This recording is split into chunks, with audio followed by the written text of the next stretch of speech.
In 2009, a user on Reddit submitted a post honoring their friend Milo who had just passed away. Both Milo and this user were connected to a mysterious photo hosting website. Curious internet sleuths started to dig deeper into this strange site where they uncovered a globe-spanning web of intrigue and military conspiracy. Today, we will be discussing the mysterious website known as Lake City Quiet Pills. This is the Red Web.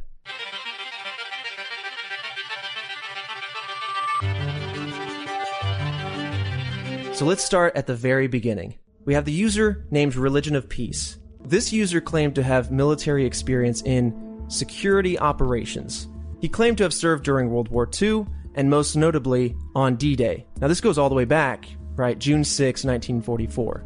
So this is a long time that this man has been around. He's claiming to have been 79 years old, and so notably, he's got a domain site that he likes to link to, called LakeCityQuietPills.com. He kind of went inactive. And on the very same day that he went inactive, on July 17, 2009, another user made a post. This user was named 2-6. We'll just call him 26. And the title of the post was, "The End of Religion of Peace. He died today." And then within that post, he identifies Religion of Peace as a man named Milo, and he goes on to talk about how miserable, mean, and lonely this guy was, how he had very little belongings that were all being donated. And beyond that, he also claims to have hosted that old guy's image host over at LakeCityQuietPills.com. So now we have a direct connection, somebody who knows this character in person. And of course, as usual, when something mysterious shows up, Reddit decides to dig a little deeper. So if you go to the website now, it says that the IP address cannot be resolved, can't be found, it's nowhere to be seen. But then someone decided to look a little closer, and within the HTML code of the website seem to be these hidden messages in the source code. And there's what appears to be job listings. Now I'll read out one of these verbatim.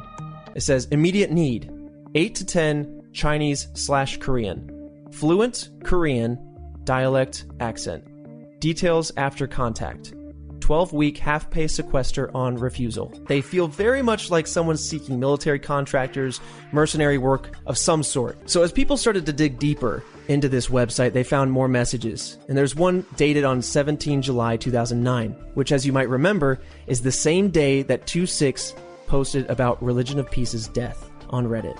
And that message says, "I am sorry to tell you that old Milo died yesterday. He went quiet and calm, not like we all figured. I gave that fat mangy cat of his to the little girl next door. No services or nothing. You know Milo. So hoist a few for the old man. Remember what he said. Keep the faith with the man who's got your back." And there are more posts that happened throughout the rest of the year. On September 30th, 2009, there's a new post that says, "For those who have asked, I bricked Milo's iron key the same day. All is well." For those of you who might not be aware, an iron key is actually an encrypted USB storage device. So it could be a key to something, or it could be holding secure footage. The only people that know about these posts as they're being made are these mysterious users of the website. And now we start to get into what really kicks everything out of control. And so now we're into January of 2010. And they're talking about having a birthday party for the old man on the 19th.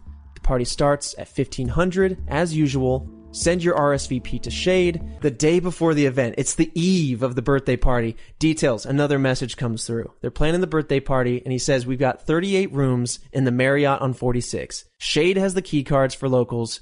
You pick them up at the party." 38 rooms. 38 rooms. That is insane. That is a lot of people. So here's this. They say, give your travel name to the desk, and that's it. There's no ID needed since we're covering the bill. Keep the room service under 500, and the phones are not secure. And this is all, again, still posted through the secret forums of this website. Right. They're all on the back end. And this is where the Redditors start to come into play. A couple of very astute users started to look at the dates of these posts and tried to line things up. And that's where we come to January 19th, 2010, the same day that we're talking about Milo's birthday party, the same day that a very complex assassination took place at a hotel in Dubai.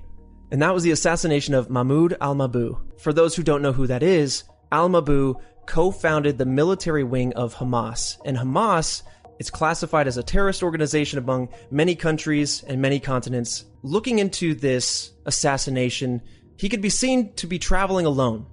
His movement was tracked on various security cameras, and through the cameras we can see that his path crossed with many individuals, leading us to have at least 29 suspects on this case involved with his assassination, 26 of whom had passports that were either forged or stolen from various European countries. Oh. And essentially, what these cameras show is that these suspects waited for Al-Mabou to leave his room, go about his business in Dubai, whatever that might be. They gained access to his room, and then they waited for his return to execute the hit. And what's fascinating here is that the date and the time of both this assassination and Milo's supposed birthday party line up exactly. Gah! Even further, and we're still going. What? It turns out that several of these suspects were given credit cards that were traced back to an area known as Storm Lake, Iowa, which is a 50-minute drive, one county over from Lake City, which is the namesake for the website Lake City Quiet Pills. We've only just scratched the surface with Lake City Quiet Pills. If you want all the extra information and all the theories, check out Red Web wherever you get podcasts.